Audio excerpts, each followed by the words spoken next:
আসসালামু আলাইকুম ভিউয়ার্স। দূরের কিংবা কাছের, দেশে কিংবা প্রবাসের যে যেখান থেকে আমার ভিডিওটি দেখছেন, সবাইকে জানাই আন্তরিক শুভেচ্ছা ও অভিনন্দন। সুপ্রিয় দর্শকবৃন্দ, ধর্মীয় একটি শিক্ষা প্রতিষ্ঠানে দীর্ঘদিন যাবৎ শিক্ষকতা করছেন একজন বিধর্মী শিক্ষক। শুনে অবাক হচ্ছেন? হ্যাঁ দর্শক, অবাক হওয়ারই কথা।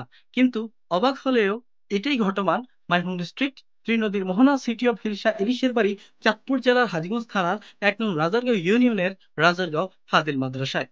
সুপ্রিয় দর্শকবৃন্দ, ধর্মীয় একটি শিক্ষা প্রতিষ্ঠানে বিধর্মী একজন শিক্ষক শিক্ষকতা করছেন। বিষয়টি আপনি কিভাবে দেখছেন? আশা করি এ ব্যাপারে আপনার মূল্যবান মতামত অবশ্যই কমেন্ট করে জানাবেন। তো কথা না বাড়িয়ে চলুন মূল ভিডিওতে যাওয়া যাক। সুপ্রিয় দর্শকবৃন্দ, ধর্মীয় একটি শিক্ষা প্রতিষ্ঠানে বিধর্মী একজন শিক্ষকের শিক্ষকতা সন্দেহাতীতভাবেই ত্রুটিপূর্ণ সিদ্ধান্ত। এটি কোনোভাবেই ধন্যবাদ পাওয়ার উপযুক্ত নয়, বরং সমালোচনার যোগ্য একটি কাজ। মাদ্রাসা একটি ধর্মীয় প্রতিষ্ঠান, তাই এক ধর্মের প্রতিষ্ঠানে যদি অন্য ধর্মের কাউকে দায়িত্বশীল হিসেবে নিয়োগ দেওয়া হয়, তাহলে আমি মনে করি যাকে নিয়োগ দেওয়া হয় এটি তার প্রতি অবিচার, আর যে প্রতিষ্ঠানে নিয়োগ দেওয়া হয় সে প্রতিষ্ঠানের উপর অবিচার।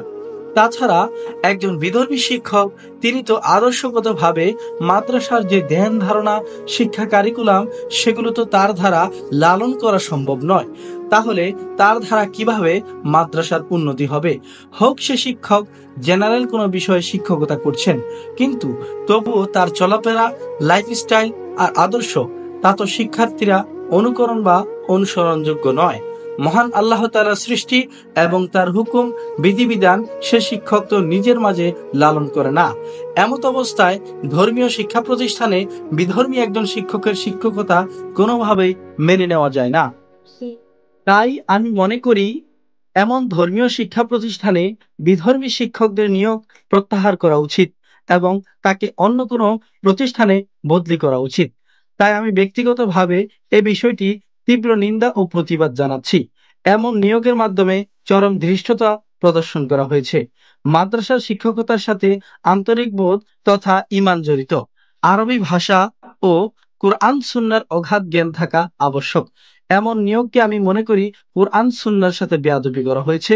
তাই আমি মনে করি অতি সত্বর এই নিয়োগ প্রত্যাহার করা এবং বদলি করা উচিত।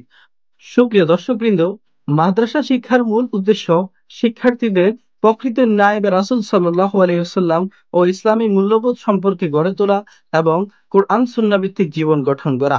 সুপ্রিয় দর্শকবৃন্দ, একটি ধর্মীয় শিক্ষা প্রতিষ্ঠানে বিধর্মী একজন শিক্ষকের শিক্ষকতা আপনি কিভাবে দেখছেন? আশা করি এ ব্যাপারে আপনার মূল্যবান মতামত অবশ্যই কমেন্ট করে জানাবেন। তো দর্শক, কন্টিনিউ করতে থাকুন আমার আজকের এই ছোট্ট ভিডিওটি।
দর্শকবৃন্দ, বিদায়ের মুহূর্তে আমার আপনাদের কাছে ছোট্ট একটি রিকোয়েস্ট রইল।